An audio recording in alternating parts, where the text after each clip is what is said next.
De la mañana estamos en ampliación de noticias y como lo habíamos anunciado antes de escuchar a nuestros anunciantes, valga la redundancia, estamos con el señor Juan Francisco Castro, decano de la Facultad de Economía y Finanzas de la Universidad del Pacífico, que ha publicado un estudio muy importante que reúne un grupo de columnas de varios docentes de esta universidad y que lleva por título ¿Cómo salir de esta crisis? ¿Cómo está, don Juan Francisco? Muy buenos días. ¿Qué tal? Buen día. Encantado de estar con ustedes esta mañana. Bueno, una de las conclusiones es, y que tiene que ver mucho con el regreso a clases presenciales en colegios del país, y que la reactivación de la educación no solamente exige la presencialidad. ¿Qué otros factores tienen que ser incluidos aquí para que justamente este proceso se desarrolle de manera adecuada para nuestros estudiantes?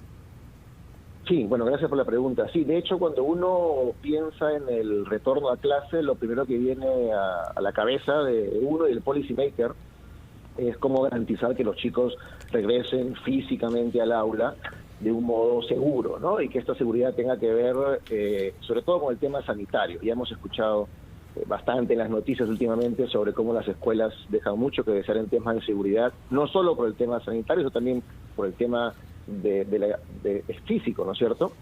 Pero además de esto, además del tema sanitario, digamos, de la distancia, las mascarillas, el lavado de manos, la disponibilidad de agua para que haya lavado de manos, hay otro elemento fundamental que tiene que ver con la escuela, que es el aprendizaje, ¿no? Y hay que tomar en cuenta que estos chicos vienen de vuelta al colegio con 2 años de prácticamente no haber ido al colegio, ¿no? Para muchos de los niños en el Perú el servicio educativo ha estado prácticamente suspendido. ¿Eso qué significa? Que no han acumulado los aprendizajes que corresponden a los grados en los cuales han estado. En ese sentido, señor Castro, por ejemplo, ¿cómo se podría compenetrar los contenidos, ¿no? Con las capacidades que tienen los estudiantes? Claro, lo que te comentaba es que estos chicos vienen probablemente sin haber aprendido todo lo que tendrían que haber aprendido en los grados que han pasado, ¿no es cierto? Y como tú mencionas, aquí la clave está en cómo alinear las experiencias de aprendizaje que van a tener ahora en el colegio de vuelta con esos aprendizajes que no han tenido, ¿no? Y ahí digamos, es fundamental el rol que cumplen los docentes, ¿no? Es muy difícil que eso se pueda, digamos, coordinar desde el INEDU, desde Lima, ¿no? Desde San Borja. Ahí lo que ocurre en el aula es fundamental y para eso los docentes requieren flexibilidad, requieren autonomía y sobre todo requieren herramientas pedagógicas, ¿no? Estas herramientas que les permitan hacer 2 cosas. Uno, conocer la situación de los estudiantes en términos de hasta dónde han llegado en aprendizajes. Y lo segundo, poder modificar el currículo y adaptarlo según los requerimientos de sus estudiantes. Eso, insisto, ocurre en el aula y el protagonista de esa historia es el profesor. Señor Castro, muy buenos días. Está claro que la educación es uno de los pilares que nos va a ayudar a salir de la crisis y creo que hoy lo apreciamos más que nunca. ¿Qué otros pilares pueden contener la respuesta a la pregunta ¿cómo salir de esta crisis? Sí, a ver, hay muchos elementos por mejorar, ¿no? Pero esta compilación de análisis y propuestas que ha publicado la universidad nos recuerda 2 cosas. Una, digamos, el rol fundamental que tiene el Estado para poner reglas de juego que permitan la inversión privada, básicamente, ¿no? O sea, el Estado juega 2 roles fundamentales. Uno, poner reglas de juego que alienten la creación de riqueza, y con esto viene la creación de empleo, la salida de la pobreza, ¿no? Y lo segundo, otro rol fundamental del Estado es igualar oportunidades, ¿no es cierto? Así que las propuestas que estamos poniendo delante, digamos, apuntan en esas 2 direcciones, ¿no? ¿Qué se puede hacer para contar con reglas claras que alienten la inversión privada y permitan la creación de riqueza? Eso se da, digamos, casi sin que el Estado haga mucho, ¿no es cierto? Pero donde sí el Estado tiene un rol fundamental más activo es en invertir para cerrar brechas, acortar brechas y dar oportunidades. Por eso, digamos, los sectores que abordan estas propuestas tienen que ver con salud, educación, justicia, ¿no es cierto?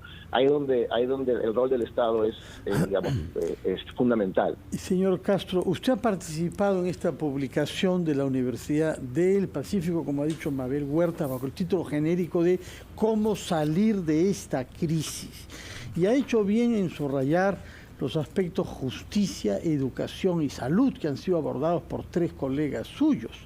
Pero yo quisiera que se refiera a otra de las contribuciones elaborada por Alexandra Ames, reformar la gestión pública desde adentro, porque lo que estamos viendo es que lo que está sucediendo lo contrario de una reforma, a través de nombramientos de personas que no son idóneas y de actitudes y políticas populistas que se están llevando a cabo en ministerios en los que no se percibe que haya un rumbo y cuyas autoridades, es decir, los ministros y viceministros, sepan qué objetivos quieren fijarse. De manera que cuéntenos, por favor, qué buenas noticias puede traer ese texto de su colega Alexandra Ames sobre la reforma de la gestión pública en el Perú.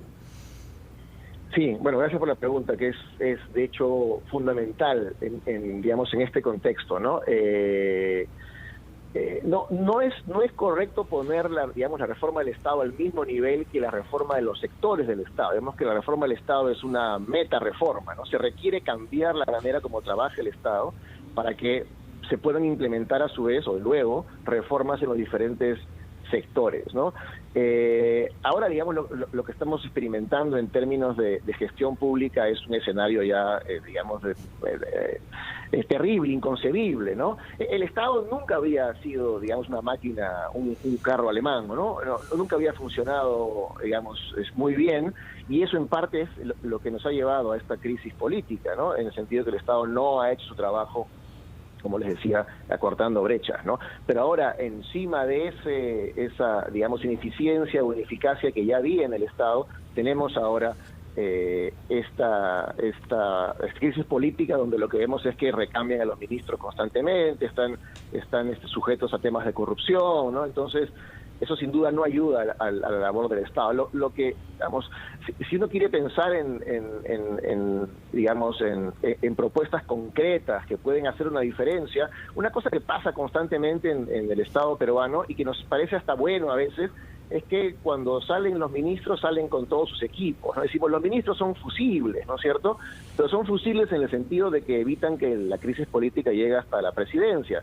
Pero eso no significa que hay que desmantelar todo el sistema eléctrico cada vez que hay una crisis, ¿no? Entonces, hace unos minutos estaban entrevistando, no recuerdo a qué persona que destacaba cómo el ministro de Salud había dejado a sus viceministros, el anterior me refiero, ¿no? El señor Caipo, dijo Oscar Caipo de Confiero. Sí. Correcto, y eso había permitido avanzar rápido con el tema de vacunación. Bueno, digamos, eso que no dependa de la buena voluntad del ministro. ¿Por qué no hacemos una reforma, un cambio legislativo para que no sea posible para que al ministro cambiar tan fácilmente o cambiar a los viceministros, sí, ¿no? Uno entiende, ¿no? Es un puesto de confianza. Bueno, confianza ministro y su gabinete, pero ¿por qué cambiar también a todos los cuadros? Es un factor que evidentemente ha perjudicado la gestión. Don Juan Francisco Castro, gracias, muchas gracias por estar con nosotros esta mañana en Ampliación de Noticias, muy amable. Encantado. Buenos días. Buenos días.